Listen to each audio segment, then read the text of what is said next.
di diw awra awra bi karité te loolu da koy nooyal loolu moom lu am la awra kenn du ko kawar karité kenn du ko jëfandikoo noonu karité daa moment yoo koy jëfandikoo ndax day dégg ñoo xam dañ naan man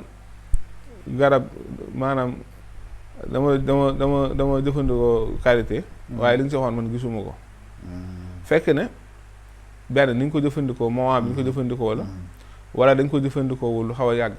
d'accord waaye ñun li ñu fi wax nii yëpp bu dee ci côté karaw wala ci awra wala ci yaram wala ci wér-gu-yaram yëpp lu am la maanaam amul luñ ci nëbb wala luñ ci sos